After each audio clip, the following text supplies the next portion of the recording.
Hey, hi, hello, it's me, Alex, aka Quality. I'm still having such trouble looking at the camera versus the screen, and welcome back to the channel. We're here for another fun time, casual tier list situation. I know I did one somewhat recently about my favorite games of 2024, but with all the excitement around the Switch 2, I kind of wanted to look back at some of the classic Switch hits before we move on to the next console. People really want me to do an updated Switch collection video, which I will, but I want to wait a little bit longer. Once we get closer to, I think, the Switch 2's actual release date, I'm gonna compile all of my Switch stuff, see what I've ended up with before the Switch 2 comes out, and then to celebrate the Switch's life cycle right towards the end. So I think that's the plan for the Switch collection video. It will happen. Don't worry, there's been many updates over the past few years since I did that, all the way back in 2022 for sure. And there's plenty more to be added to the collection this year. I've barely scratched the surface, so there's lots to be done. But I wanted to kind of go through Switch games that I've played over the years and rank them. A Marvel concept, right? But I don't know, I've ranked games based on the years that I've played them on, but I've never done like an ultimate, all of the Switch games I've ever played ranking list. And I think it'll be kind of fun to go back through a bunch of my Switch games that I've played over the years, either loved, were meh on, or hated, and then rank them all together. But not only that, if you're looking at your collection and are kind of thinking, oh, maybe I have some gaps, maybe this can help you make some decisions on some games you've been hemming and hawing about over the past few years. So that's what we're doing today. Now, a few things about this tier list. Obviously, not all of the games in my Switch collection are on this list. There are still several I haven't played, though I'm very proud of myself. I've definitely played the majority of games in my collection, which is pretty neat. I feel very accomplished about that. So there's not gonna be a tier of games that I haven't played, because for the case of this tier list, I just don't think that's, like, necessary. So these are strictly games that I have played. However, there are also a few collections in here as well. Now, how I'll be ranking those is, if I've only played one game out of the collection, I will just be ranking it based on my experience with that game, plus what extra goodies the collection featured. If I played more games in the collection, I'm gonna rank it as a collection overall kind of situation. So that's kind of where I'm at. One specific case of this is the Phoenix Wright trilogy. I will be putting it together as a collection. I've already talked about my thoughts on all three of the games on the channel before, so that's kind of how I'll be going about that to avoid kind of repeating myself. But there's a lot of games on this list that I haven't really talked about in great detail since the Switch collection video, or maybe at all, so I'm really kind of excited to go through these. It's gonna be kind of neat. One other aspect as well, just already looking at our first game, if there are remakes of games that came out on other consoles, I will be basing them off of the Switch port. So speaking of that, Ghost Trick originally came out for the Nintendo DS. This was a huge game for a lot of people, and I was totally surprised at how much I loved this game. It was such a fun time. I played it a lot while I was in Australia in 2023, as well as on the way back, and this was such a great experience. It kind of bums me out I missed it on the DS. I'd love to get a copy of the DS version at some point in time as well, but I think it translated over to the Switch beautifully. Ghost Trick is by the same people who did the Ace Attorney series, so the writing is very similar. It's got that same kind of charm and wit and hilarity to it, and I absolutely love it. Ghost Trick is a game that I do think I would play again, but I don't really have any strong desire to right this very second, as much as I love this game. So it's going in a solid A tier. I thought it was great, and I think the Switch version is really good. Obviously, it might not be as fluid as the DS version, but for my experience, I loved it. I thought it worked wonderfully on the Switch. Man, these are all super out of order. I was expecting these to be in alphabetical order, and they are not. But next we have Triangle Strategy. Now, when I first played Triangle Strategy, I was definitely a defender of this game. I was very into it. I love the combat. Again, it's an HD 2D style game, and I love that aesthetic. If you've been around on the channel, you know that about me. I'm a sucker for that art style. But Triangle Strategy was kind of just okay, in my opinion, to be honest. Looking back at the story and the dialogue, it wasn't really doing it for me, I don't think. The characters are sweet. Some of them are cool, however, the voice acting really ruins it for me in a lot of them. It's really surprising because you look at the voice actors of, like, Octopath, but the Triangle Strategy ones just don't hit as well, unfortunately, so, One of my biggest gripes too is all of the previews, all of the commercials put such a stress on the fact that your opinions were really going to matter. And sure they do, there are 4 different routes in Triangle Strategy that you can get. However, like, especially at the beginning, it doesn't feel like your choices really matter. So I don't know, I think they should have leaned into that aspect of it a little bit more. I think I'm gonna put Triangle Strategy in C, which is so funny because it was definitely one of my top 3 games of 2022, which is, it's so weird to put it in C. But especially like looking forward in this list, I don't know, well, maybe it should go in the B. I loved the combat of this game. I thought it was great, and I wish there was more of it, to be honest. Maybe I'm keeping it in C. Maybe I'm keeping it in C. We'll keep it in C for now. I might readjust throughout this video. Who knows? Who knows? But right now it's staying in C. Uh-oh. Another game that, if you watched my Pokemon tier list, I think a year ago now, I did not rank Brilliant Diamond that high. So I'm a big Gen 4 fan when it comes to the Pokemon games. I adore them. I think they're great. And I was so excited for Gen 4 remakes. And then when we got Brilliant Diamond and Shining Pearl, I wasn't super tickled, to be honest. I was not super happy. I wish, and I think a lot of other people wish that they would have just done a Platinum remake instead of Brilliant Diamond and Shining Pearl. Kind of on the opposite side of Triangle Strategy. Looking back, I feel like Brilliant Diamond wasn't as bad of an experience as I thought it was in the moment. I think I was just so upset then when it came out. It's not the worst remake in the world of a game. It might be the worst Pokemon remake we've had in recent history, especially when you compare it to Omega Ruby and Alpha Sapphire or Heart Gold and Soul Silver. I think it's still in C, but I don't look down upon it as I once did back in the day. That said though, if I'm gonna play Gen 4, I'm gonna play Platinum or even my original Diamond file on my DS. I just think they're better. Another Pokemon, we've got Pokemon Let's Go Eevee. Now, I got this game in college and I actually loved this game. Obviously, I'm a big Eevee fan, and I know Eevee is kind of under flack right now because everybody's like, show me different Pokemon. I don't want to see Eevee anymore, but I will always be an Eevee stan. You can't see it, but I have Eevee plushes and then I swap out the Eeveelution up on my little shelf up there every season. And yeah, I'm a big Eevee fan, so when they announced this game, I was pretty happy. It's simplistic. I don't think I'll ever play this game again. If I want to play a Gen 1 remake, then I will play Leaf Green. I thought this was cute, and I think it's a cute way to kind of get younger kids into the game. Now, of course, the opposing argument, which I 100% agree with, is just give them red and blue, make them go through the gauntlet like we had to, and I agree. However, I do think this game is cute. I don't think I would play it again, but I had a good time with it. It was a cute way to kind of revisit Kanto, and I wish they would do some kind of Let's Go Johto situation. I think that'd be fun. I think that'd be cute. So I'm gonna actually put it in B, which is so weird to put that above Brilliant Diamond, but I don't know. I had a really good time with Let's Go Eevee. And yeah, sure, I'm biased, but this is my list, so it's fine. More Pokemon, we've got Pokemon Legends Arceus. Adored this game. I thought it was so fun. Yeah, I'm already hovering it over A because I'm pretty sure that's where it's gonna go. I have gripes with this game. Do I think it's a perfect game? Gosh, no. But I love the concept of these Legends games. I'm very excited to hear something about Legends ZA.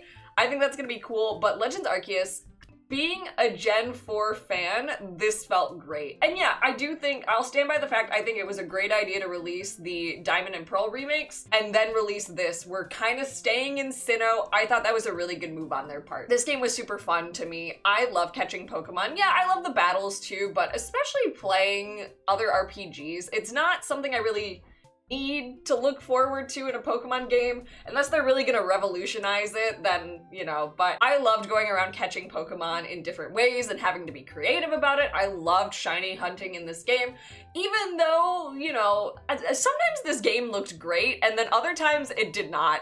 Other times it really did not. I still thought it was cool. I liked the art style of it a lot. It was just fun. The story was fun. It was cool to get that kind of Sinnoh origin point. I loved all of the references to modern day characters. I thought it was great. I had a really great time with Legends Arceus. I wish there would have been some kind of actual DLC. I know there was like a free download, but it didn't really add a ton from what I remember. So I don't know, but I'm excited that they're gonna keep doing the Legends games because I think they're a great companion series to the mainline Pokemon games. So yeah, I'm gonna put Arceus in A. Kirby and the Forgotten Land. Oh, this game is beautiful. I adore this game. So many creative things that you can do with Kirby in this game. Creative boss fights, beautiful. This game is gorgeous. This game is absolutely gorgeous. Like, I know you look at Kirby and you're like, oh, fun cartoony character, but the world in Forgotten Land is awesome. It's so, so nice. And yeah, it's a Kirby game. It's not the hardest game in the world, but I still really, really loved this game quite a bit.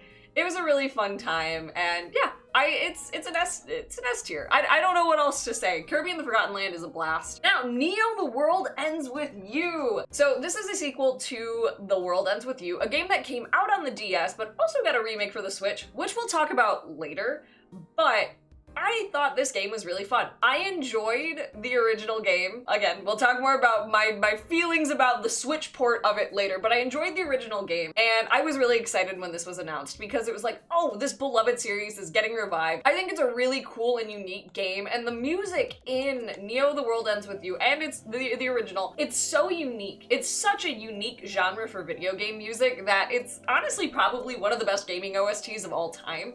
Neo: The World Ends With You only kind of adds to that. It brings back classic songs from the first game while adding a bunch of new ones. Bird in Hand will forever be a bop. If you know that song, you know what I'm talking about.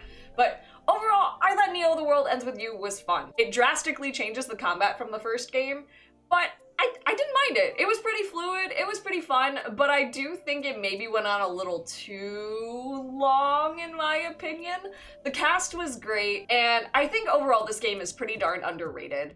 I don't think a lot of people gave it a chance, but I highly recommend it, especially if you were a fan of the first game. Don't let the change in combat deter you from playing this one, because I think it's still a good follow-up and can kind of stand on its own merit. And if you haven't played the first one and you really don't want to get the Switch version of it, maybe I'll just skip to to that one after this. I think it's still a fine standalone game. There will be references that they won't hit as hard. And I played the first game and then almost immediately went into this. Like, there was maybe 2 months in between. So I was very fresh in the World Ends With You kind of world. But yeah, I don't know. I think it's a good game. I don't know if I'll ever play it again, so I think I'm gonna put it in B. Now, yeah, I'm gonna skip ahead. The World Ends With You Switch port. Now, I still haven't played the DS version. I own the DS version now, but I have not played it. I borrowed this from somebody, and I was really excited because everybody had always been talking about this game. Everybody was swooning over The World Ends With You. So I was super excited to try it on Switch. I still want to get a copy of it for myself, just for collection's sake. However, I don't think I will ever play this Switch port ever again. I don't think I will ever play it again. I would much rather try and learn the DS one instead. The DS game has such a unique combat system, and they did a really bad job at trying to translate that to the Switch. It mainly uses the touch screen of the Switch. How many games actually use the touch screen? Not many. And like, so you have two options. You can play it with Joy-Cons, with a single Joy-Con, or you can play it touchscreen. You can play it multiplayer though, which I think is very interesting. It was excruciating to get through this game, to be honest. As much as I adored the story and loved the characters and loved the soundtrack, I don't think I would ever play the Switch port ever again. So don't get me wrong, this is not me saying The World Ends With You is a D tier game. It's me saying the Switch version of this game is a D tier game. The combat is terrible and I don't like it. I don't like it. The story, phenomenal. Highly recommend. Like, if you really can't get your hands on the DS one, play the Switch game just to experience the story. I've heard that actually playing it with two people is a much better experience.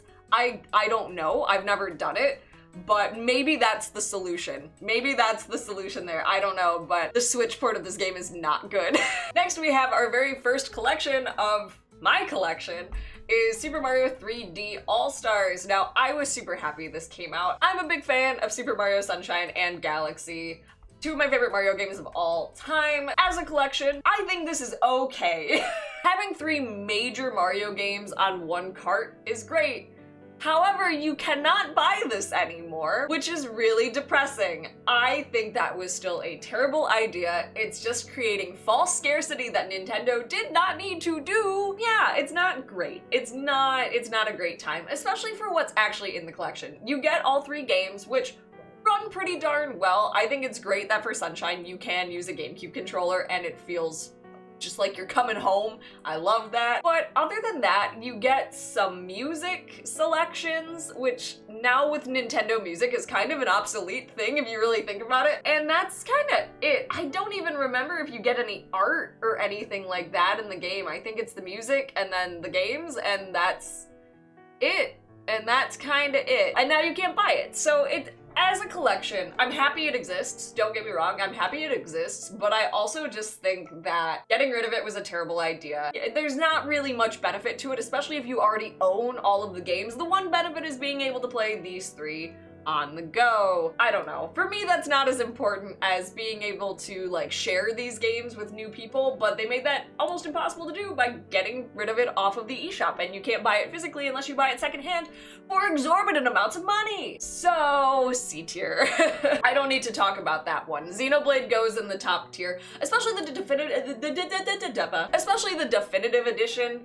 It's great. It is so great. I played Xenoblade on the Wii back many, many years ago. I'm a huge Xenoblade fan. Most people know this. It is probably my favorite game series of all time. But when I look back at the Wii graphics, it's like seeing the definitive edition, that's how I thought the Wii version looked all those years ago, which is kind of funny.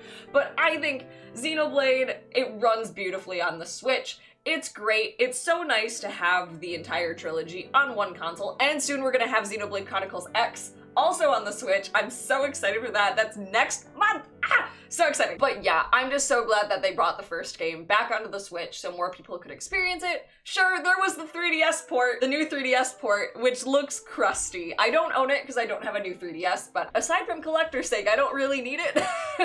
This is absolutely the definitive way to play Xenoblade Chronicles. It adds so many quality of life updates from the Wii. Now your characters don't have to look like bozos in cutscenes unless you want them to, yet you can still deck them out with all of the wackiest but most powerful gear of all time. Map has been edited, the world looks gorgeous, an updated soundtrack that, as good as the original is, having that beautifully, fully orchestrated soundtrack in the background is so great. So great. Also exclusive to the definitive edition, we have the sequel story, Future Connected, which, if you're a Melia girl like myself, I love Melia, it's a great little time. It's pretty short, it's not a big deal, and it doesn't add too much, but especially having the entire trilogy in front of us now, it does add a little bit of extra context to what happens after the events of the main story and what happens in the future. So I thought that was pretty great. When they added that, and people didn't really think about it until after Xenoblade Chronicles 3 came out, then it all started to make sense. So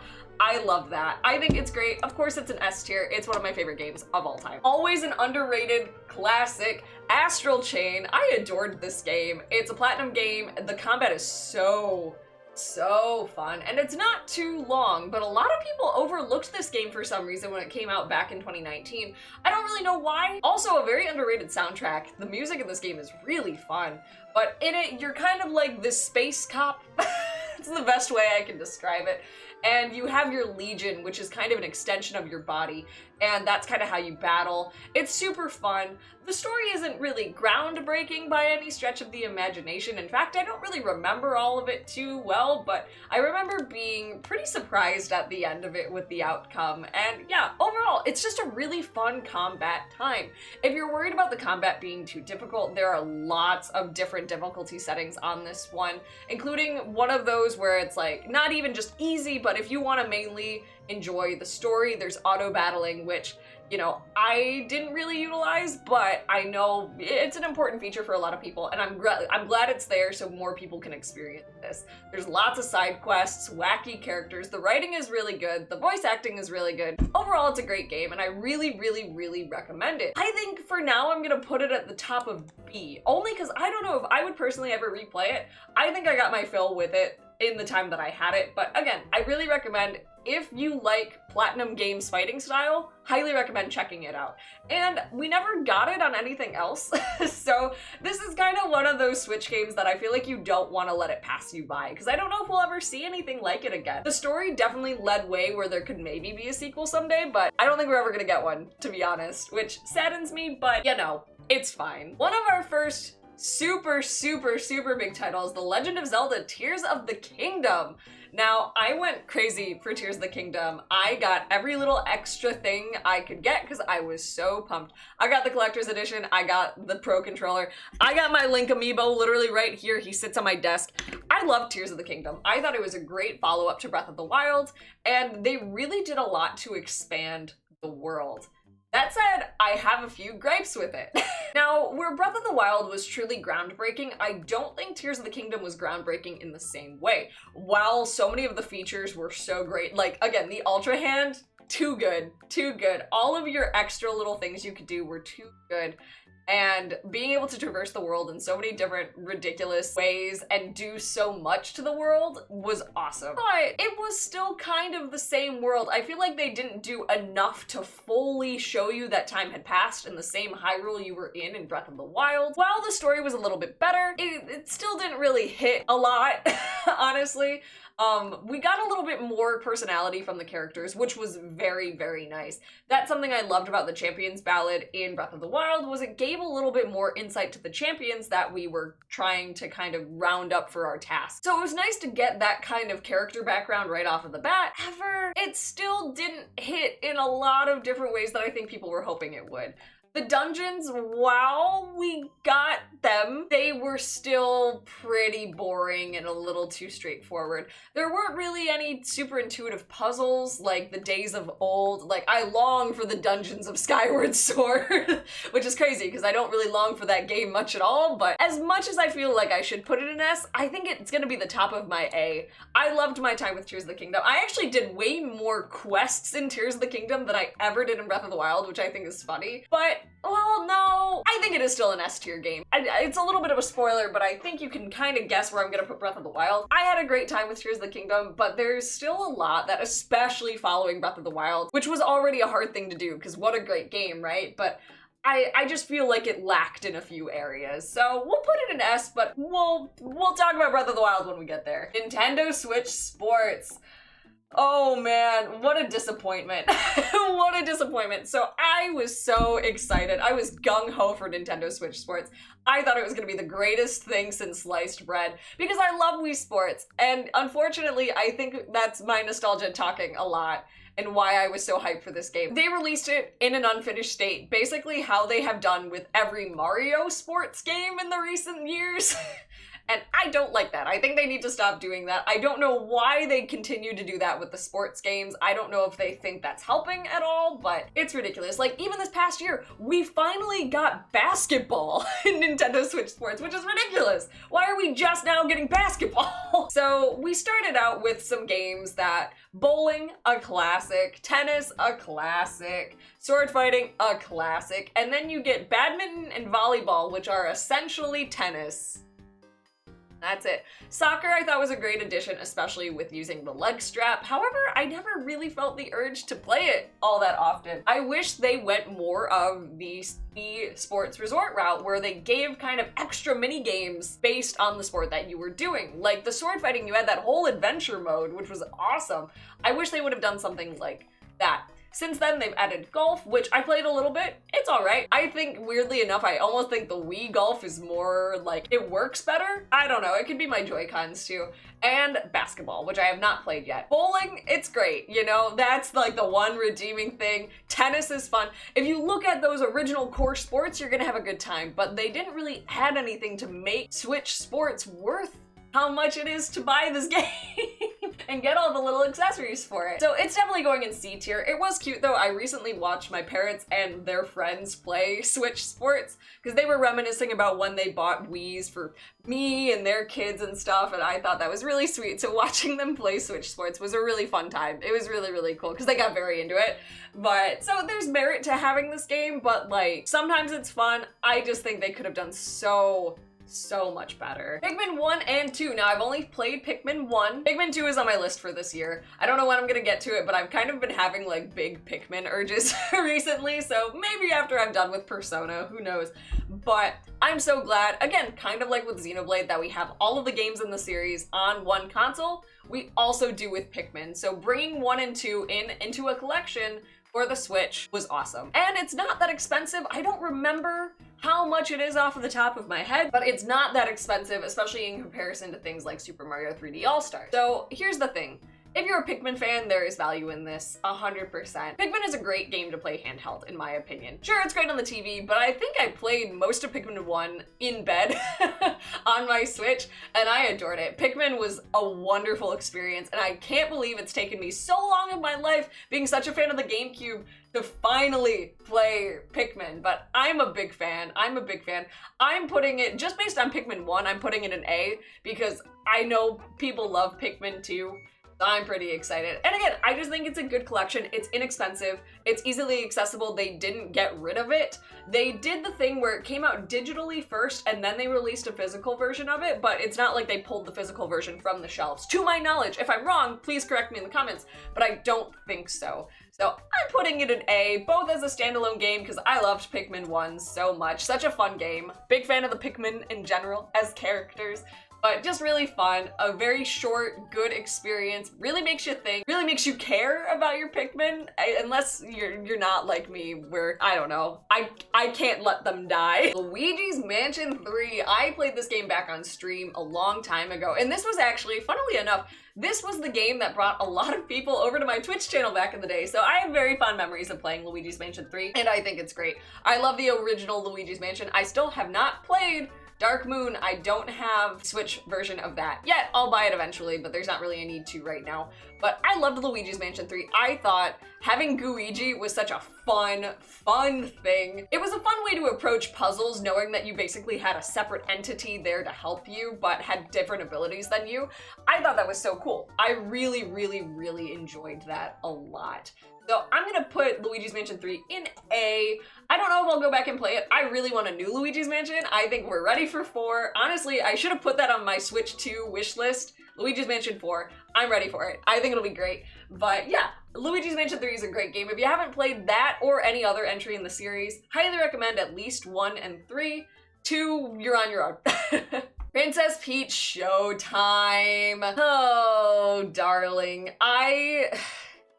This is gonna be a lower tier for sure, because this game, while I had a good time with it, this was another game I streamed, so I have fond memories of it. It wasn't a great game. It really was not a great game. I had a really fun time with it. I think it's silly. The boss battle at the end, and I will say this till the end of time, subverted all expectation. I thought it was ridiculous. I thought it was insane. I thought it was kind of like the Kirby final boss level of subverting expectations, which I thought was great. But overall, I think they just could have done so much more in this game. I really do. They could have done so much more to make Peach's big standout game so much more. I loved the different costumes, I loved the different abilities, but it didn't seem like all abilities were equal in this game, which kind of bums me out. I don't have the heart to put it in D, because I really had a good time with it, but I don't think it's a good game. I don't really think it's a good game. Especially because you look at it and like, people are like, oh, well, it's for younger kids. But it's too easy for young kids. Like, that's what I think a lot of people don't understand, is just because it's easy doesn't make it good for younger kids, especially going back and looking at the games that I played growing up, you know? So I think it's cute. I love Peach. I'm glad this game exists for her, but I just think they could have done so much more. Shin Megami Tensei 5. Okay, so I talked about this game recently.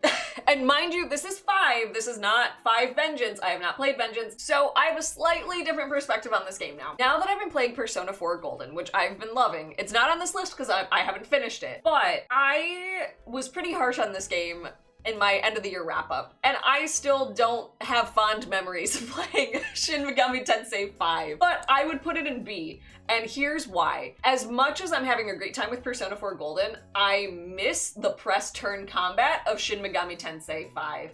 Not only that, I feel like there was way more incentive to fuse demons in SMT5 than there is in Persona 4 Golden. And maybe that's not a fair comparison. They're two very different games, but they're both in the SMT universe. I don't know, maybe this is a me exclusive problem. I think Persona 4 is really easy. I don't know. And like, I haven't messed with the difficulty levels because I'm not looking to play this game longer than I have to. I've already played it for like 80 hours, so I'm kind of like, all right, I'm ready. I'm ready to continue forward. So I don't want to, at this stage, I don't want to make it harder for me. I think I should have just started out on a harder difficulty level, but I don't feel like I'm in as big of a rush to make sure I'm doing the most correct demon fusions, to be honest. My team is pretty stacked right now.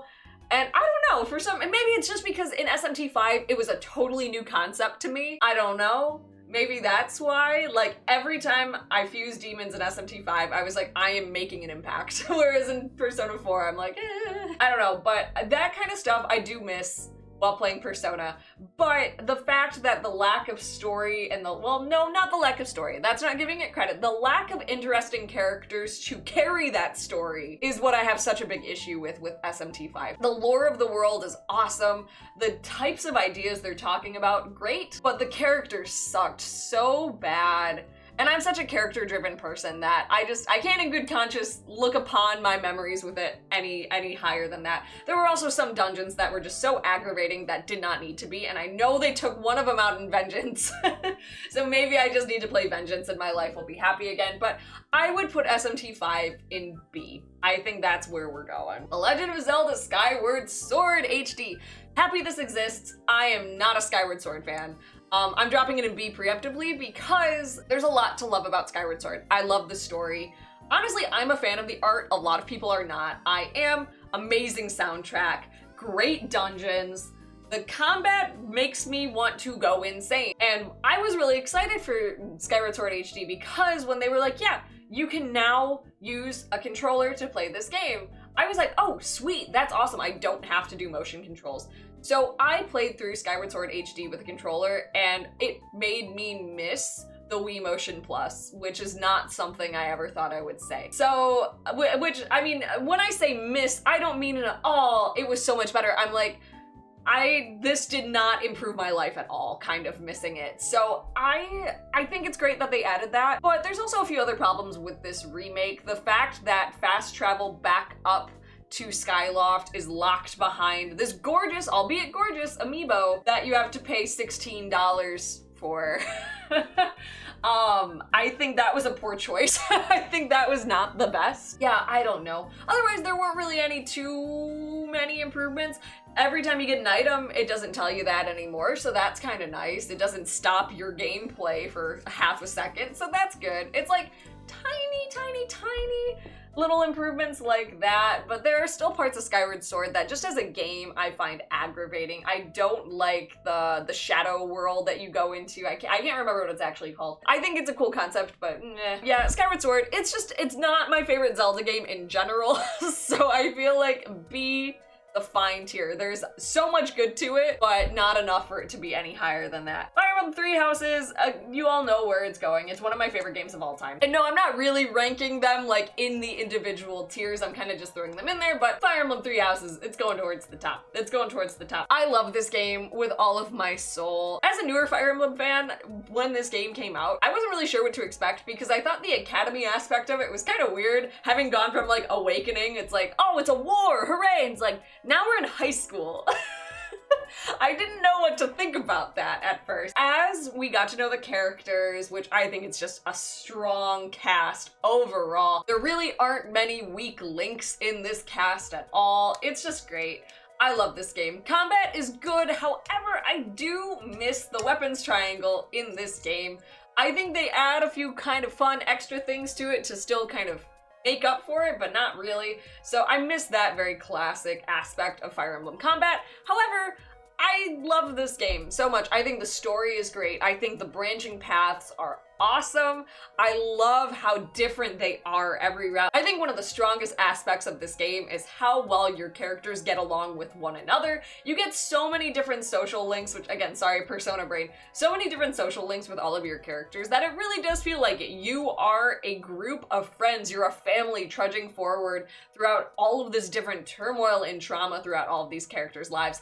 And I love it. I love it. This game brings up some very real and still oddly relatable topics despite this game being in a fantasy setting. And I love Fire Emblem Three Houses. I love Dimitri. Yeah, we know. We all know. But this is, yeah, one of my favorite games of all time. Always will be. It's a great game. Unicorn Overlord, one of my favorites of this past year. I just watched my mom play a bunch of it too. This game is such a wonderful, wonderful game. If you like time-based strategy games, this is awesome. This is such a fun time. The story isn't groundbreaking by any stretch of the imagination, so I'm gonna put it in A, but the characters were likable, the story was fine enough, but the combat just keeps you wanting more. I basically 100%ed this game. I think there was like a few things I was missing, but I just wanted to keep playing and playing and playing and make my units as strong as they could possibly be. Soundtrack is alright, nothing too standoutish, but the voice acting was good. And yeah, just the combat, the art style, beautiful. That Vanillaware art, we love to see it. It's awesome. Highly recommend Unicorn Overlord. Don't let this one pass you by. Another automatic S tier, I don't even need to justify it. Xenoblade Chronicles 3, part of one of the greatest series of all time. Xenoblade Chronicles 3 made me cry the most out of the mainline Xenoblade games.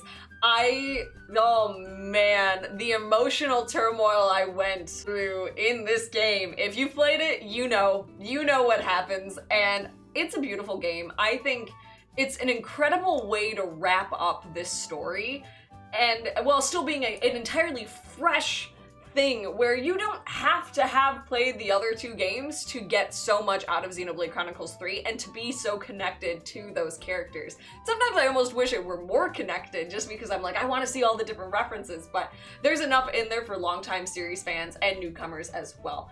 Now, one thing that I think, especially in comparison to Xenoblade Chronicles 2, which I've come to really love, the combat is kind of like, I'm lukewarm on the combat now, having kind of played through the rest of the series again. I think there are good aspects of it. I think it's cool that your characters have different classes that you can kind of give them, like general classes, like you have your healers, your attackers, your defenders. But then I go back and play like 2 or even 1, which I'm a defender of 1's combat. I think it's fun. I think it's really silly. Yeah, you look at the fact that like the only people that can help downed allies are your healers, which makes sense, but then when your healers are super exposed and they die, then you're doomed. Like, you're just doomed unless something crazy happens. So that is kind of one bummy aspect of it, but otherwise, Xenoblade Chronicles 3, it's a great game. If you ask me what my favorite in the series is, I still won't be able to tell you, but I loved 3, and this was definitely the most emotional of them for me. Fire Emblem Warriors 3 Hopes. Now, this was not the game I hoped it would be. Ha ha ha ha ha, hoped it would be. I don't mind Warriors games. I think they're fun. I think they're a good romp. Sometimes it's really nice to just decimate enemies in your path, and it's super fun. And the fact that we got to see some of my favorite characters again, awesome. Very happy about it. The story wasn't anything crazy, which maybe my expectations were too high, but it just, especially towards the ending, I feel like it kind of fell a little flatter than I wanted it to, which was a little sad. There was all this big teasing between Shez and Byleth and all of this extra turmoil, and like, I don't want to spoil anything because I do feel like if you're a fan of Three Houses, it's worth a play to get kind of that extra content. However, it's really not super worth it. I don't know. I think if you're a fan of Three Houses, sure, go for it. But you're not really gonna get anything groundbreaking here. I would say it's probably a B or a C. Let's just say I did not feel the need to go back and play the other routes in Three Hopes. In Three Hopes, you do have 3 different routes between the different house leaders. Again, as you do in Three Houses. Three Houses, I was like, I need to see everything in this game. Three Hopes, I did 1 playthrough with my Blue Lions and I was done. I didn't really feel the need to go back and do anything, which was kind of bummy because apparently there's a lot more that you can see. Apparently the main story and situations didn't really change all that much. You didn't really learn all that much more, so yeah, whatever. Pokemon Mystery Dungeon Rescue Team DX. This was a cute game. I'm glad we have some Mystery Dungeon on the Switch, but I think we could have just done a whole new Mystery Dungeon game, to be honest. TBH, while it was good to revisit Red Team and Blue Team, I had Red Team on the GBA. That's the one that I was most familiar with, in a really cute art style. I think, especially if they were going to do any kind of remake, they should have focused on the DS ones. Explorer of Time, Darkness, and Sky are just, oh, beautiful games. Wonderful games, each in their own right. And I just think that's the route they should have gone in. I don't know. Again, I'm kind of lukewarm on this one. I feel like it could be a B or a C. I think C. This is not the Mystery Dungeon I'm going to go replay. I hope we get a new one. Maybe that'll be an announcement at the Pokemon Day. Who knows? Who knows? But I just think they should have done a different one, to be honest.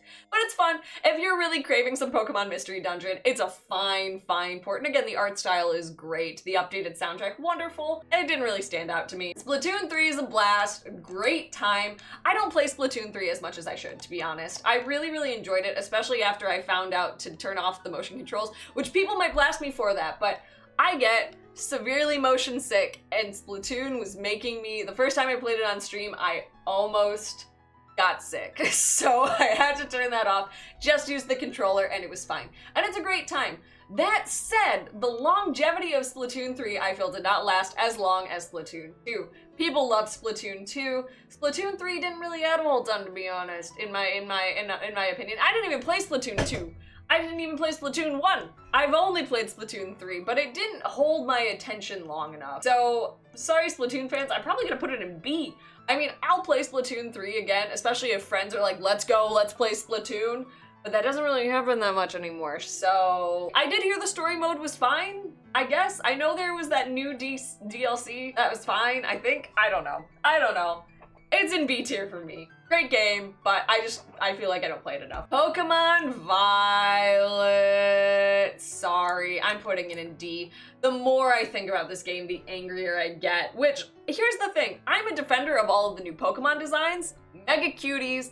I love Sprigatito. I have Sprigatito chopsticks, actually, that my friend got me from Japan, and they're mega cute. Sprigatito's adorable. Big fan, and a big fan of a lot of other Pokemon in this generation. Why was this game how it was? I mean, truly, like, it was fun. I had fun, and there are good redeeming things about it. Like, again, I think the story is one of the best stories we've gotten in a little bit. I liked the different characters, but looking back, there were so many moments where I was like, oh man. Why did they feel like this was a polished thing? I don't understand. Why did they think they could release this in the state that it was in? And I think they're acknowledging that now that maybe Scarlet and Violet were not good to go. I haven't even bought the DLC. This is the first game since they've been doing DLC for Pokemon that I haven't bought, because I have no desire to go back to Violet. I really don't. So it is a D tier game for me. I was a defender of it when it came out, and this is not to say I didn't have fun with it. I'm not changing my mind on the amount of fun that I had playing with friends and the amount of fun I had going through the story, but when I look at the game, it's just not a good game. It's just not a good game. And you can enjoy not good games. I think sometimes we as a society forget that is not everything you enjoy has to be objectively good.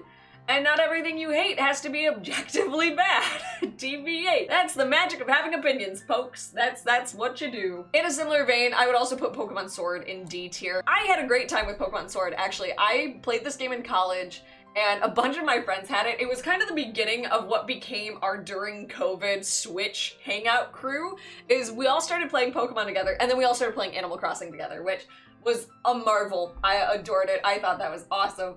So I have really fond memories of Pokemon Sword and Shield. However, in the opposite way, there was no story in Sword and Shield. There were no real interesting characters. I thought the additional Pokemon were fine. And in fact, I really enjoyed the DLC for Sword and Shield. I thought it added a little bit extra more. It was kind of fun to play through. But I didn't really, like, going through the story, going through the normal stuff, I didn't have fun. I didn't have fun. The wild area was cool, but even then, it was still in such, like, a baby phase that when they expanded on it in Scarlet and Violet, which I think they did all right on, it still wasn't, like, a full, I don't know. It didn't hit. I don't have a lot of memories aside from the ones shared with friends involving Sword and Shield. And again, I just don't think it's that good of a game. The characters were all pretty annoying, to be honest. I wasn't rooting for anybody. Like, at least in Violet, I was rooting for Arvin. I don't know. Precious memories with friends, but not a great gaming experience. Super Smash Bros. Ultimate. Yes, I would be remiss if I did not put that in S tier. I do think this is the ultimate Smash game. Melee will always be my favorite. I adore Brawl, but when it comes to what I think is the best Smash game of all time, it has to be Ultimate. You have so many characters, very fun to play, everything is so fluid. Honestly, sometimes I almost think we have too many characters. Too many of them have too similar movesets, but I'm not a big Smash person. Like, I will play, I love playing.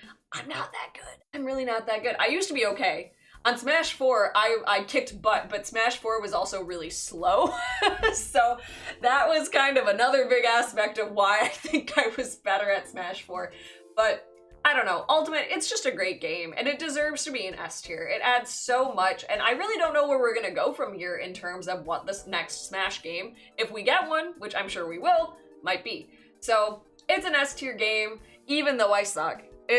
That's how it be. That's how it be. Harvestella, this is another one. If you've been around in the recent year, it's an S tier. This game is an S tier for me, and it always will be, and I don't want to hear nothing from anybody. Harvestella subverted every expectation I ever had about a game that was kind of promoted, I think, honestly, promoted kind of wrong. It really did put farming at the focus of the gameplay, which I think was not the right decision. However, doing that made everything else so much more surprising, which was pretty great. This game has such a crazy fantasy and sci-fi plot twist that you won't see coming, really. You go into this game thinking, oh, it's like Rune Factory, but no, no, no, no, no. Phenomenal soundtrack, phenomenal story. Just play this game, play this game. I don't think we'll ever get a sequel. Maybe we will someday if more people show support for it, but this game flew under so many people's radars because they promoted it like a farming sim. But really, the farming aspect of it is so minimal. And even when you do have to do farming, the farming aspect is so fluid. Like, I remember finishing this game being like, I kind of wish there was more reason for me to keep playing around on my farm because it's really nice. But no, great game, play it, S tier, wonderful, wonderfulness. Fire Emblem Engage, a controversial topic for me. Combat is phenomenal in this game. I think it's great. I love seeing all these familiar characters. The story was not good, in my opinion. In my opinion. Just remember that. These are all of my opinions. None of these are objective. These are just how I feel about all these games that I've played. This might actually surprise people. I do think I will put Engage in A because I loved the combat so much. I wish that Three Houses had the combat of Engage, maybe minus the ring system, which I actually thought the ring system was pretty cool. I thought it was kind of a cheesy gimmick at first because this game was supposed to be a Fire Emblem Anniversary type game, but just it didn't come out on time because of COVID, makes sense.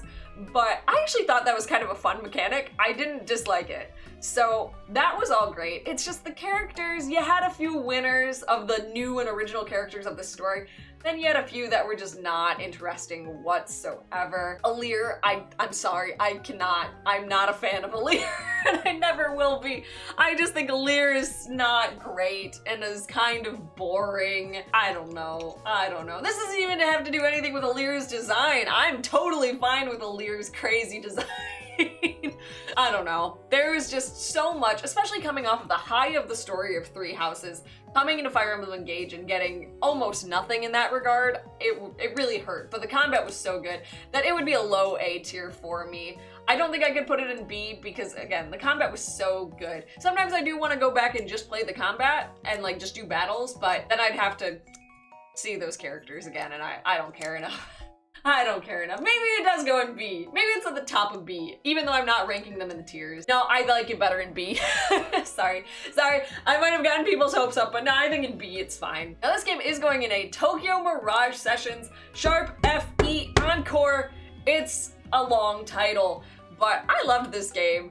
People are probably gonna be like, why on earth would you put this above Engage? And honestly, it's because I enjoyed the characters, I enjoyed the story, I enjoyed how campy it was. Because this game is truly campy as heck. What was supposed to be an SMT and Fire Emblem crossover really just came to be its own weird little thing, and I loved it. It's all about Japanese idols with some Fire Emblem characters thrown into the mix with kind of SMT combat in there. Funnily enough, I do think this game prepared me a little bit more for the combat in SMT 5, which is ridiculous to say, but I had a good time with this one. I played it on the Wii U, and I do think that Encore, its remake, did add a whole extra little bit of stuff. There's a whole new dungeon where you can get some extra character things. There's EX moves with some of the side characters in the story that I just loved. More side stories. It's just fun. I also just think it runs well on the Switch. It was a good time. I had a blast. Loved it. A tier, even though it's weird as heck. Legend of Zelda Breath of the Wild, of course. Oh no, not A, it's going an S. It's going an S. I loved this game. This was the very first game that I played on the Switch and owned on the Switch.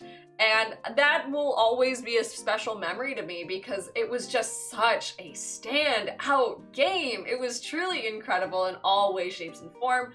Going into that Hyrule that was just destroyed, you can kind of feel the desperation across the world. And yeah, it was great. It was really, really, really wonderful.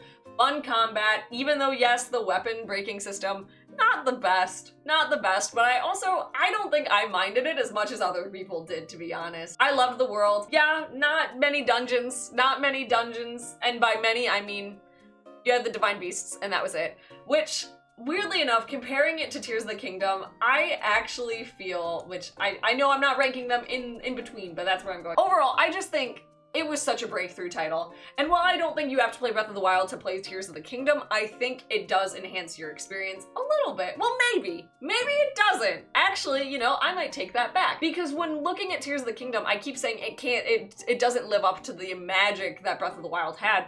So maybe you don't want to play Breath of the Wild before Tears of the Kingdom. It'd be almost impossible to go back to Breath of the Wild after playing Tears of the Kingdom, though, in my opinion. But that's just me. I don't know. It's a great game, and my memories with Breath of the Wild will always just win out. So there you go.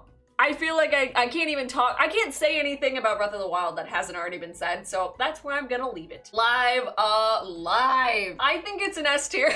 I loved this game so much. It's a remake of a Super Famicom game that never came out in the West. So this was kind of our first English experience with it, and this remake is gorgeous. HD 2D, of course, a classic, but it's such a unique story. You have all these different characters whose stories you play through that converge at the end in such a unique and interesting way. I adored Live Alive and everything about it. Again, another underrated gem that more people need to experience because this game is great, and I think it's incredible that we got a remake of it on the Switch. That's awesome. That's super awesome. Xenoblade Chronicles 2, Torn of the Golden Country. So this is the DLC for Xenoblade Chronicles 2. We haven't talked about Xenoblade Chronicles 2 yet. That's coming up later on the list, but I had an okay time with this. It is not going in S tier with its mainline games. And the cool thing is the fact that Torn of the Golden Country was big enough to be its own physical cart is pretty cool. And it's a prequel story to the events in Xenoblade Chronicles 2. A very important prequel story. However, I honestly, after playing it, I feel like it doesn't add that much context to like what you already know in Xenoblade 2. I think it's great, but and especially in comparison to Future Connected and Future Redeemed, which was the DLC for Xenoblade Chronicles 3, I think it adds a lot. Where the other two are sequel DLC stories, this is a prequel DLC story, so you already know what happens. You've seen into the past with stuff like this in the mainline game, so I don't know. I think it's cool. I think it's cool that it exists, but it didn't really add a whole ton for me other than make me cry a little bit at the end. I think this fixed a lot of the issues I had with the combat in 2 initially. My opinions on the combat in 2 have changed, I will say, because I found my issues with the combat are not with the combat, but with something else, which we will talk about later. But I do think it fixed a lot of those issues. The tutorial system in this game was great. It was kind of fun to switch things up. The combat is not exactly like how it is in 2. The other big gripe I have with Torn of the Golden Country is you have all this momentum going towards the end of the game, and then you get to the spot where you cannot progress unless you do all of these quests, and you are forced to do them, and it was an utter slog. It totally ruined the momentum of the game, that while I was still emotional once we got to the end of it, I think the impact would have been so much bigger if they just got rid of it, because it really did feel like they were just padding it out for time to make it its own big separate story, which I was not cool with. I was really not cool with, so that's why it's an A. I think it was great, but I also just think it didn't have to be as long. I don't think it needed to be its own thing. It could have been more paired with 2, and it wasn't super necessary, but it was still fine, so I'll put it at A. Super Mario Bros. Wonder is my favorite 2D Mario experience of all time. I adored this game more than I ever thought I was going to. I didn't buy this game when it first came out, partially because I was like, Mario is such a Christmas game to me. I don't know what it is, but absolutely, like, I'm gonna play this at Christmas. It's gonna be great. And yeah, it was. It was wonderful all the way through. It was a wonder all the way through. I have so many bad puns in this video so far already. Story of Seasons, Friends of Mineral Town, one of my favorite Harvest Moon games of all time. And I thought this was a pretty darn good remake, honestly. I don't know if I'd go back and play the remake. I think I'd probably just play the original. So I'll put it in B, but I was so happy that they announced this. I thought it was great. And there are a few quality of life updates as well as 2 new marriage candidates. The big thing, you can be gay in this one and it's awesome. You can marry whoever you want, which is so great. They've been doing that with the more recent Story of Seasons game, which is just awesome. Now you're not restricted. My few gripes though, however, is that they changed the names of a bunch of characters, which part of me, I wonder if that's just because it was the Natsume Fallout situation that they had to. Still, they changed names of some of the characters and it made me mad. So I'm gonna put it in B. Also, I think I'm gonna move toward it to B as well. TBH. Like, I mean, it was fine, but I don't reflect upon it too crazily, so I'll put it in B. WarioWare Get It Together. This one's probably a C, honestly. Like, I'm a big WarioWare fan. The other WarioWare game that's a few down is gonna be ranked quite a bit higher, but Get It Together was cool. I liked what they were trying to do, but I just think it was such a short game. There was no real reason for me to go back and play this with friends, to be honest. So I think it was fine. I had a fine time with it, I guess. I don't think I'm ever playing it again. I just, yeah, a little disappointing, but not the worst game in the world. Number 1 of the best games in the world, Super Mario RPG. See, I'm very generous with my S ranks, but I love all of these games so much. Super Mario RPG is one of my favorite games of all time. I literally think I fell to the floor when this game got announced. This was a dream remake for me, and not only just in the fact that they announced it and it happened, but a dream remake in the fact that they made it as beautiful as humanly possible.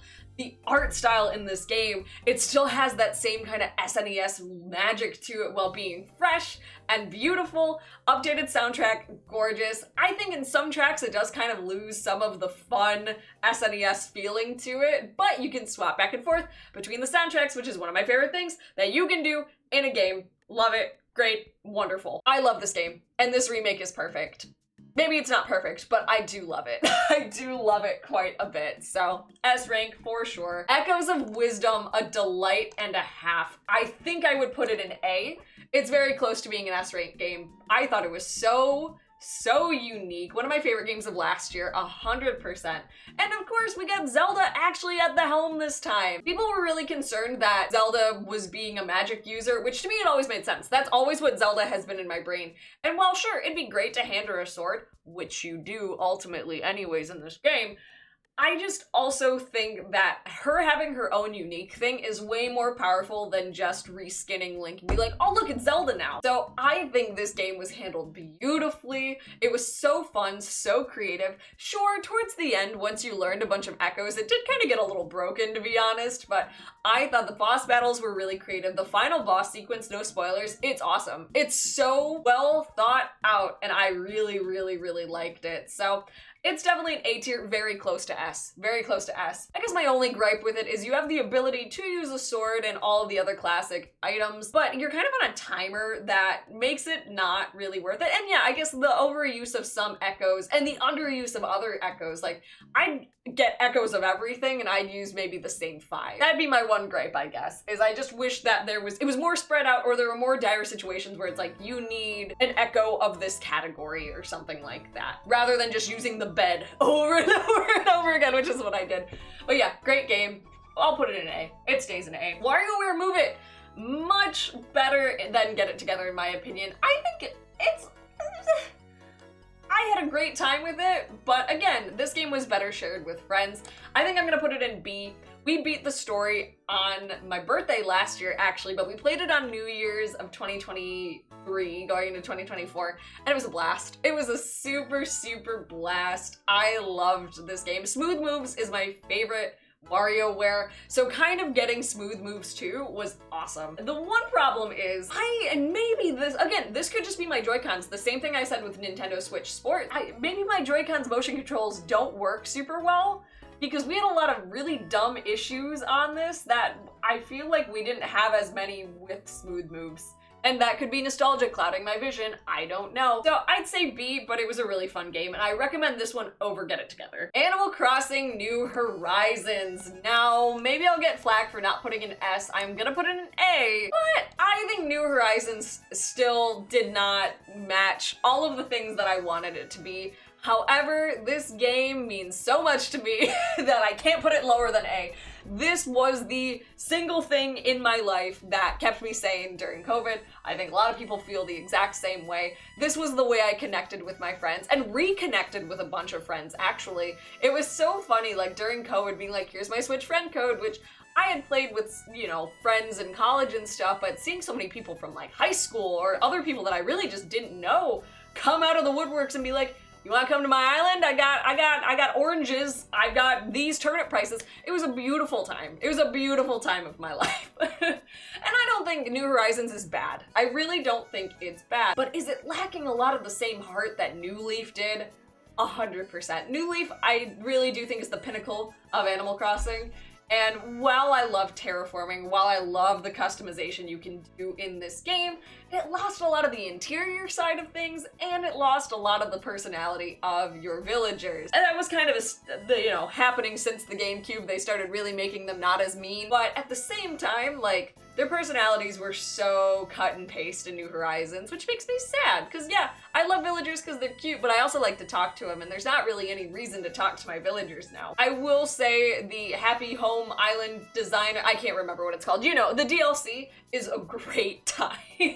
I loved playing the DLC because yeah, I would say I'm more of an interior person when it comes to Animal Crossing, because that's what we always had, right? Until New Horizons, really, and a little bit of New Leaf, but mainly, I mean, New Horizons, you can do anything. So I loved that part of the game. And that's kind of what kept me coming back to Animal Crossing after a while, was being able to do all of the houses, all the vacation homes and stuff. But yeah, I don't know. New Horizons, I love it. I still check in every once in a while. Sometimes I celebrate my birthday or other holidays with my villagers because I do love them. But yeah, not my favorite Animal Crossing of all time. Still a phenomenal, wonderful gaming experience in its own right. Paper Mario and the Thousand Year Door. Does it have an HD at the end of the title? I can't remember. But regardless, the Thousand Year Door remake is another S tier. One of my other favorite Mario RPGs. Huh, crazy. I'm kind of a big fan of those, huh? I think this was a dream remake for a lot of people as well. Just such a great game that people have been wanting for so long that we finally got it back. Paper Mario came back. I'm not gonna say it's back because we don't know what the future of the series is looking like. While having a phenomenal remake of one of the most beloved titles in the series is great, we don't know what's coming next. However, I do hope that the reception to Thousand Year Door, which wasn't even like spectacular, but hopefully it was enough, makes them remember, hey, people love this game. This is how we should be making Paper Marios from here on out. So that's my hope, but absolutely an S tier. The quality of life updates in this game definitely take it to that next level too, to make this one probably my preferred way of playing the game now versus the GameCube. And yeah, I just think it was great. I thought it was such a great remake. Being able to swap your characters so quickly is wonderful. You know what? Controversial. I'm putting it an A. I'm putting it an A because I remember my biggest gripe with the Thousand Year Door remake is that they said, yeah, we added fast travel, and they really didn't. They really didn't. They added pipes. You had to go down into the sewers to travel to like one place, but that's not, like, it is fast travel, but it's not as fast as I wanted it to be. It cut down on a little bit of time, especially towards the biggest complaint that I have with the original game, that end sequence where you're just revisiting everywhere. Sure, that's great. However, it wasn't enough. It wasn't enough. So it's going to an A tier. See, I can be harsh on games. It's still phenomenal, and I highly recommend picking this up, but that is my one big gripe. Story of Seasons, A Wonderful Life. Now, this one I am going to put in A tier. I feel like the quality of life improvements for this one, as opposed to Friends of Mineral Town, were just so great. Same deal. You can marry whoever you want, but it still follows the same ultimate path of the original games, which is just a beautiful telling of the story of life, in my opinion. And even though Mineral Town will always be like my home, Forget-Me-Not Valley, or in this one, Forgotten Valley, it's called Forgotten Valley, and the name changes still irk me. They really irk me. It will always be Forget-Me-Not Valley, 100%. This game, I think they retained a lot of the same kind of weird charm that the GameCube versions had, which I loved, while still of course freshening it up. I think the changes that they made in this one, even if they weren't 100% necessary for veteran players like myself, I guess, they were still helpful. They really did do a lot to kind of bring this one into the modern era. It feels like a modern game sometimes. Well, okay, cozy gamers might disagree with me on this because I think a lot of people are very used to their automated farms that they can do, whereas this, it is a little bit more back to the olden days, but that's what I love. That's what I love. I think this is a great remake, and I still haven't even finished it, actually. I've not finished my playthrough, but I will at some point in time. It's just a great game, though. It's a really great game. The Ace Attorney Trilogy. Now, as I said, I'm gonna be ranking all of these together as a collection, and I would say as a collection, having them all together, yeah, it's an S tier. I love the Ace Attorney series. I'm a new fan, I will say that. However, of those 3 games, I love all of them. I really do. The writing is ridiculous.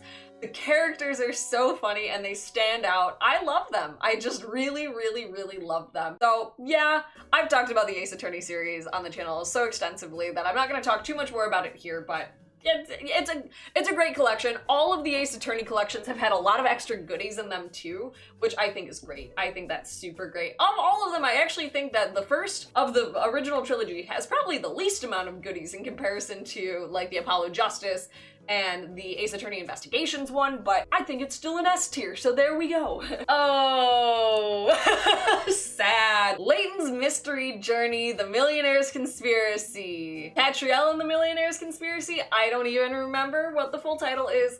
I was not a fan of this game. Professor Layton is another one of my favorite series of all time. I adore all of those games except this one. I understand why this game exists. They really wanted to bring Layton back to its roots, but at the same time, they claimed that they were bringing Layton back to its roots with this game by kind of minimizing the story, but I think one of the greatest things about like Curious Village is, sure, while it was something that took place in one location, it was a very central story, it still had fun puzzles. It was still fun and enjoyable, and the story was fun. In this one, you're playing as Professor Layton's daughter. We don't know what the heck happened to Herschel. He's gone. It's just Catriel. And while I like Catriel, it's more... her game is more episodic, where you're solving a multiple array of different mysteries that eventually converge together at the end, not in a satisfying way. So it's just not a great game. The puzzles are ridiculously easy, and I love a challenge when it comes to puzzle games. I want to think. That's why I'm playing a puzzle game. Catriel, I didn't have to think at all in that game. So it is a D tier. It is one of my least favorite Switch games that I own, to be honest, which sucks coming from one of my favorite series of all time. Octopath Traveler 2, once again, an incredible, incredible game. I'm a sucker for HD 2D remakes, I'm sorry, but Octopath Traveler 2 was the sequel that I wanted in every way, shape, and form for the first Octopath game, which I also adore. The characters were so much more connected. While I think they could still do more on that front, don't get me wrong, they were so much more connected with one another. The world was beautiful. Phenomenal soundtrack, which the first one had as well, but this soundtrack really hit even more, honestly. And the story just overall was so much better. In Octopath 1, which we'll talk about, maybe you know what, just for sake, I'm gonna put Octopath 1 in A. Normally, like, that might surprise people because I am a big lover of this series, but especially when I compare the two, Octopath Traveler, because of the lack of connection between the characters and the fact that the true ending of the story is hidden behind a very weird side quest that has nothing to do and is so easy to miss, I feel like that really brings it down to an A. Whereas Octopath Traveler 2 does fix a lot of that while maintaining the same spirit of the first game and keeping the same interesting stories for all of the individual characters while meshing them together at the end in a pretty nice way to really wrap everything up. Yeah, like, the ending of Octopath Traveler 2 is so satisfying to me because it really does wrap up all of the stuff. You know, it shows you why these characters had these thoughts. And some of them are a little bit bizarre, don't get me wrong. Not all of the motivations were 100% great in this game. While I'm hoping that in Octopath 3 we get a totally cohesive story between all 8 of our characters. Well, of course, them all maintaining their own story and their own journey as well. I think Octopath 2, it's just an S-rank game for me. I think it's great. I think it improved so much over the beginning. I also just think there's so much more to do in Octopath 2. You have the day and night cycle, which I just think is great because that determines what kind of monsters you're fighting. I think the NPCs are good, especially like you have a lot of standout NPCs in the individual stories that are genuinely important, which I think is awesome. I love that.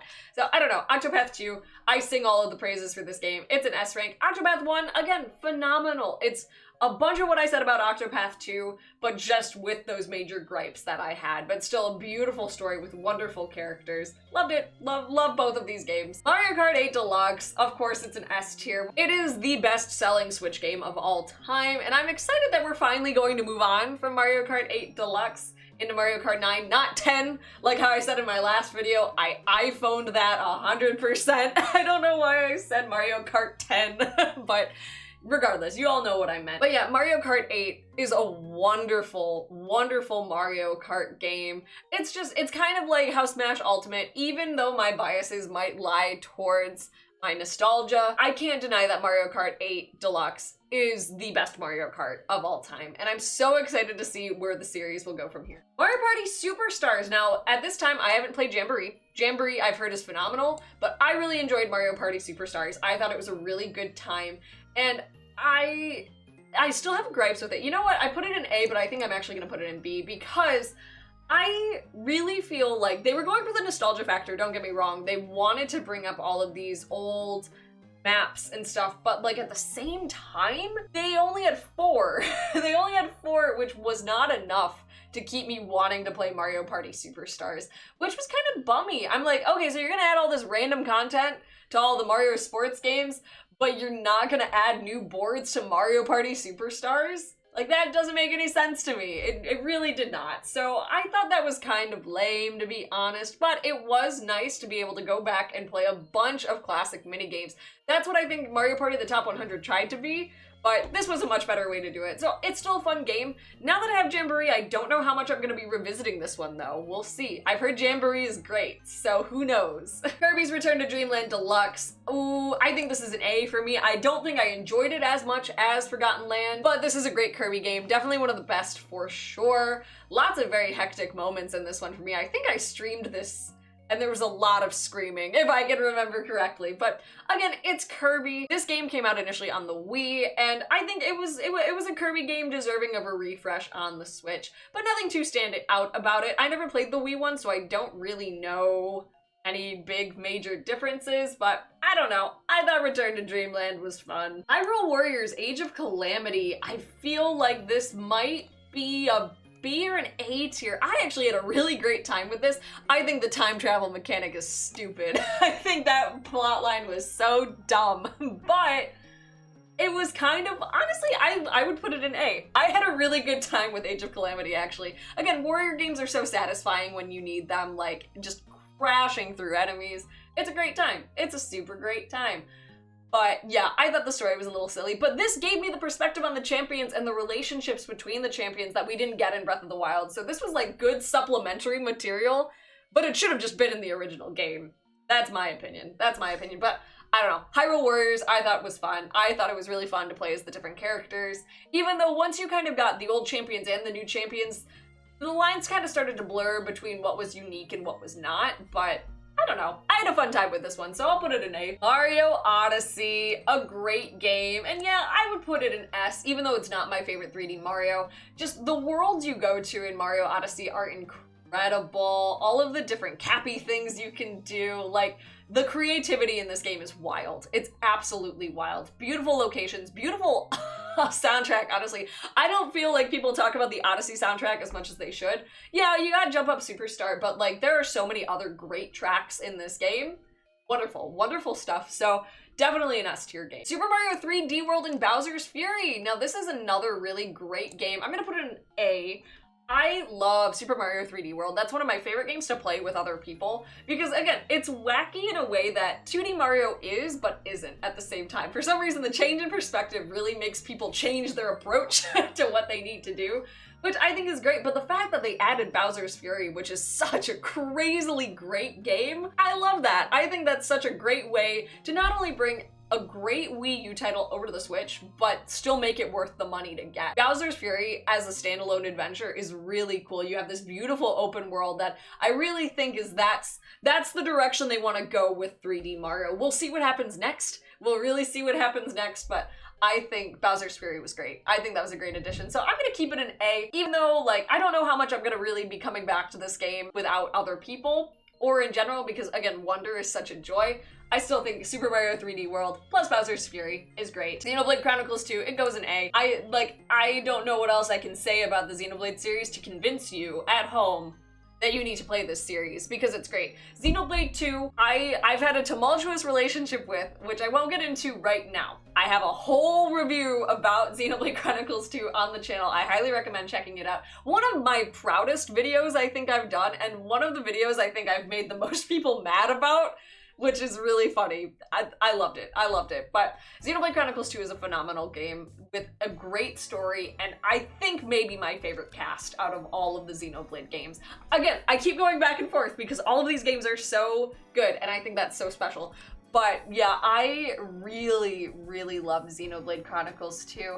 This is another game that made me stay up for days and think about it, like late into the evening while listening to one song on the soundtrack on repeat. And it's just gorgeous. It's just so gorgeous.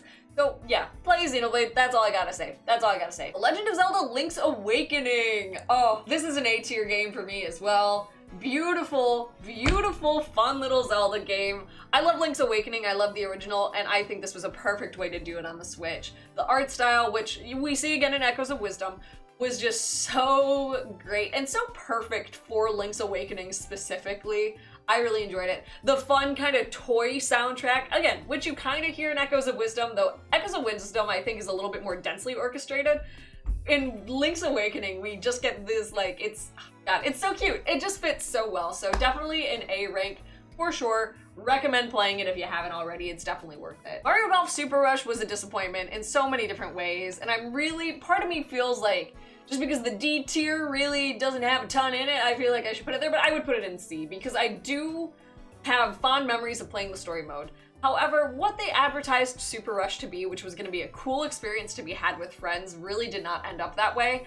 I never played this game with other people. I only played the story mode, which I thought was fun, and then that was it. That was it, because the Super Golf, or whatever it's called, is not that interesting. Which, sure, I guess anybody can make an argument about a golf game not being super interesting, but I freaking love Toadstool Tour, and this is not Toadstool Tour, which, obviously, but I don't know. I just think the gimmick wasn't super worth it. Of course, it fell to the same trouble that every other sports game did, which they released a bunch of content after the game already came out and people were already disinterested in it. So it's just kind of sitting there.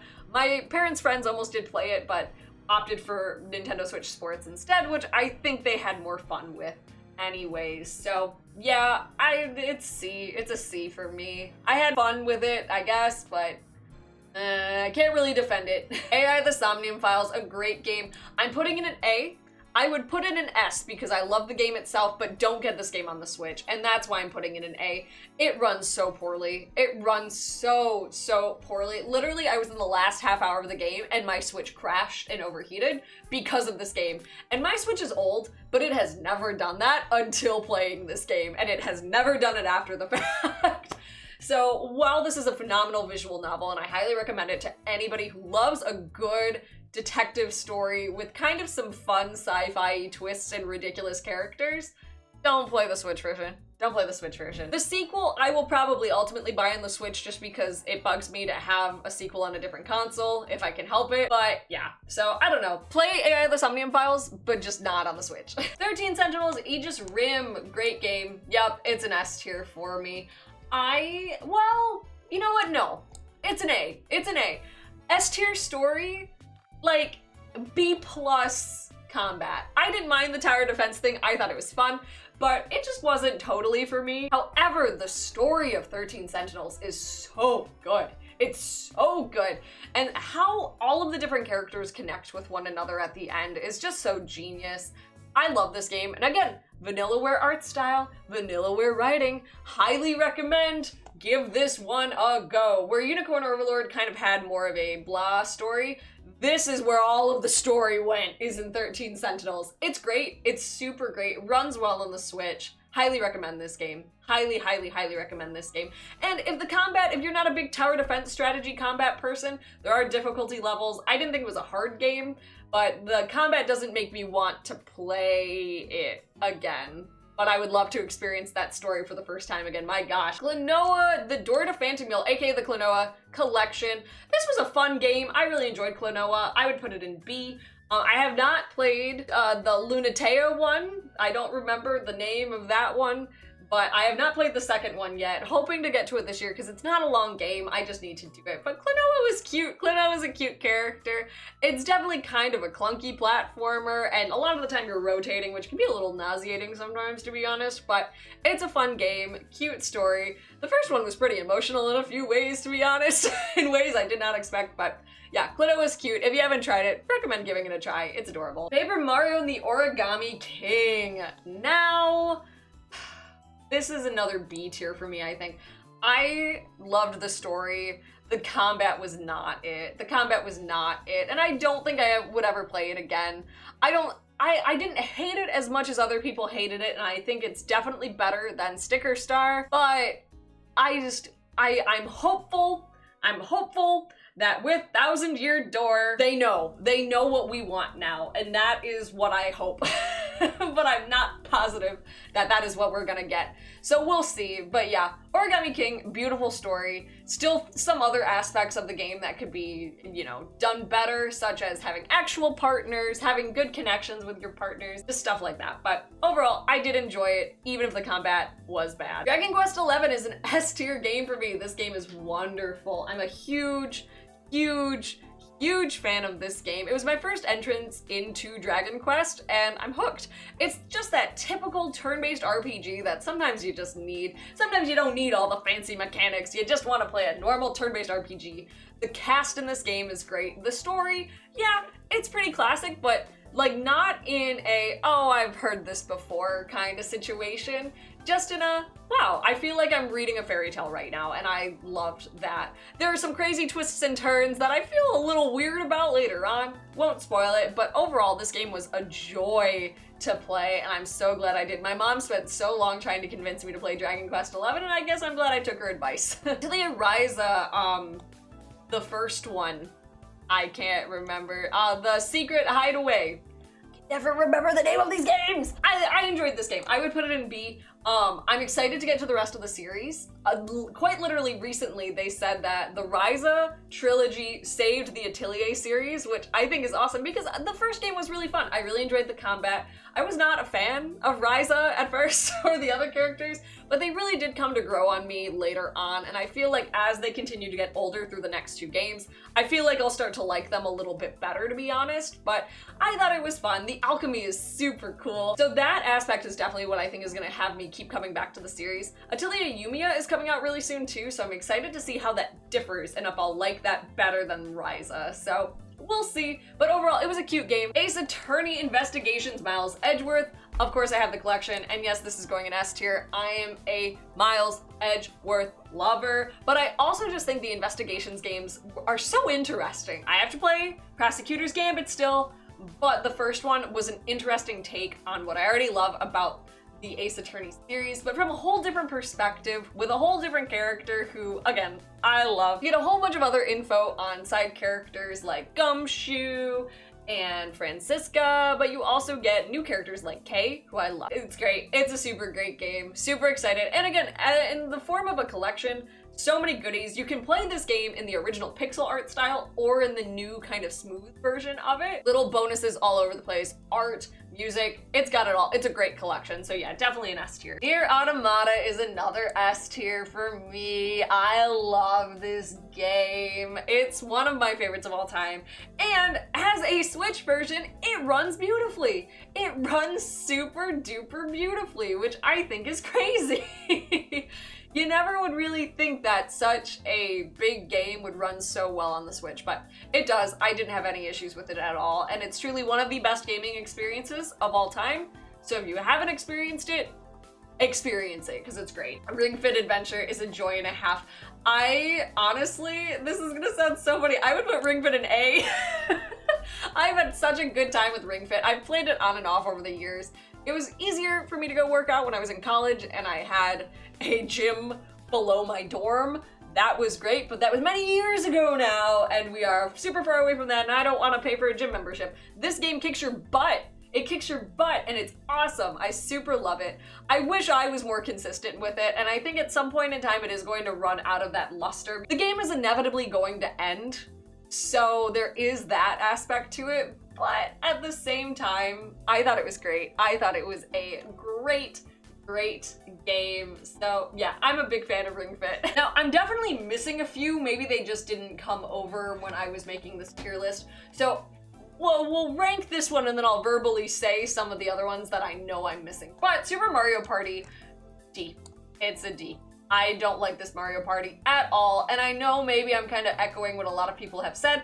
Maybe it's not as bad, but I have no desire to go back to this game. Now that we're already 2 Mario Parties past Super Mario Party, I don't need to go back. I think they tried to do some fun game mechanics, and then they didn't really happen. They weren't fun. They weren't fun. Same deal, not a ton of boards. The online was terrible. The different dice thing was just, it didn't change the game at all.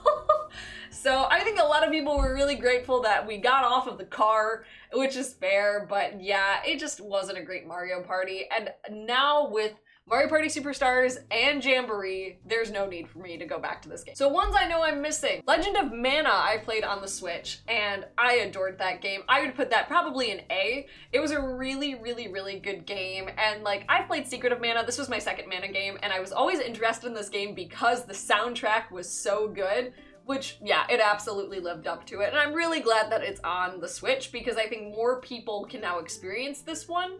And it was just a fun time. Like, Mana games are wacky, and this one is particularly wacky, so it's not for everybody, but I had a really great time. So I would put Legend of Mana in A. The other one I know I'm missing is the Nintendo World Championships NES Championship Edition, which I played at the tail end of 2024. Loved it, thought it was a great time. I'd put it in B. There's not really much reason for me to go back to it because I've done everything I can in it. I've gotten all of the good runs that I can on some of the speed run challenges, and the ones that I didn't, I don't ever want to do again. But it really did surprise me. It was a much better game than I thought it was going to be, though the novelty does kind of wear off. So maybe it'd be between B and C, honestly. See, it's so crazy seeing Triangle Strategy all the way down in C. Oh man, I kind of almost want to rearrange a few of these. You know what? I'm gonna put Triangle Strategy in B. I said there might be changes. I think Triangle Strategy does deserve to be in B because the combat is so fun. And yeah, looking at all the other ones, I think that makes sense. I can't put Klonoa in B and Triangle Strategy not in B. So maybe flip-flop that. Nintendo World Championships would go in C, Triangle Strategy, B, and Legend of Mana, A. That's where we're going. And I don't think I'm missing anything else. Maybe I am. Maybe some of you at home know my collection better than I do at this point in time, but this seems pretty darn solid. Looking at this, I feel pretty happy about this. So there we have it. That is my ranking of every Switch game I have played. Oh, Puyo Puyo Tetris. That's not on there. Puyo Puyo Tetris, I'd put it in B. That is a solid B. I love Puyo Puyo Tetris. And Tetris 99, I'd put in A. Aside from those, that's all of the games I've played on the Switch. One of the most incredible things, and I keep saying this, especially as we're kind of getting towards the end of the Switch, I think the Switch has such a robust and diverse library, and there's really something for everybody on this console. So I hope that my tier list kind of maybe opened your eyes to maybe some new games that you haven't played at all yet. Maybe, possibly. Could be cool. Or maybe I validated your feelings, or maybe I didn't, and now you're mad at me. Regardless, that's the magic of tier lists, you know? That's how fun they are. But if you enjoyed this video, please let me know by giving it a like. Let me know in the comments some of your favorite or least favorite Switch games and your opinions and my opinions. Why not? I always love to hear it. I love the controversy. Not really, please don't hurt me. But still, thank you so much for watching this pretty lengthy but very fun and casual video, and I will see you in the next one. Goodbye. Boop.